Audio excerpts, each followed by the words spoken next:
আমাদের বিএনপি ভারপ্রাপ্ত চেয়ারম্যান বাংলাদেশে প্রত্যাবর্তনের পর থেকে আপনারা দেখেছেন যে বিভিন্ন জায়গায় উনি সফর করছেন।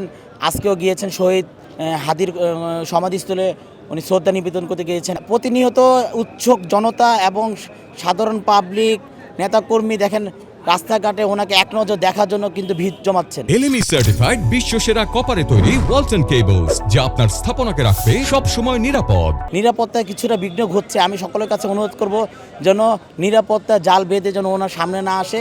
কারণ এই মুহূর্তে 16 বছর পর দেশে আসা স্বৈরাচারী সরকারের এখনও কিন্তু অনেক সাঙ্গপাঙ্গ দেশে আছে, বিভিন্ন জায়গায় অবস্থান করছে। এরা কিন্তু নানা ধরনের ষড়যন্ত্রে লিপ্ত হচ্ছে। আমি সকলের কাছে অনুরোধ করবো যেন কোনো ধরনের বাধা বিঘ্ন ঘটিয়ে যেন আমাদের বিএনপি ভারপ্রাপ্ত চেয়ারম্যানের সামনে এসে যেন জটটা না বাঁধে আর কি। আমাদের চ্যালেঞ্জ তো গত 16 বছর যাবতই, আমরা 16 বছর যাবত চ্যালেঞ্জ মোকাবেলা করেই স্বৈরাচারী সরকারকে পতন ঘটিয়েছি।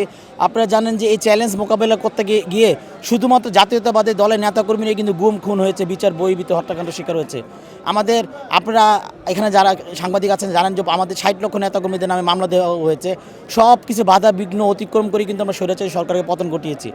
এবং স্বৈরাচারী সরকার পতন ঘটানোর পর দেশে যে চালবাহানা অবস্থা ছিল, আমাদের বিএনপি ভারপ্রাপ্ত চেয়ারম্যান জনাব তারেক রহমান তখন লন্ডনে অবস্থান করছিল। তার নির্দেশে দেশে একটা সুন্দর পরিবেশ আমরা রক্ষা করেছি। এখন এই সুন্দর পরিবেশে আমাদের বিএনপি ভারপ্রাপ্ত চেয়ারম্যান জনাব তারেক রহমান এসে বাংলাদেশের মাটিতে পাড়া দিয়েছেন। আমি এখান থেকে যেন আমি চিন্তা করি সুন্দর একটা বাংলাদেশ যেন করতে পারে, যেহেতু বাংলাদেশে এসে অবস্থান করেছেন আর কি। বিএনপির নেতৃত্বে আমরা সুন্দর একটা বাংলাদেশ দেখতে চাই। আপনি জানেন যে আমাদের বিএনপি ভারপ্রাপ্ত চেয়ারম্যান জনাব তারেক স্লোগান দিয়েছেন যে সেদিন একটা স্লোগান দিয়েছেন যে নতুন বাংলাদেশ দেখার জন্য। আমরা চাই যেন বাংলাদেশে আপামর জনতা চায় সুন্দর একটা বাংলাদেশ এবং এই সন্ত্রাসমুক্ত বাংলাদেশ যেন গড়তে পারে, সে যেন উনি প্রত্যাশা করেন আর কি।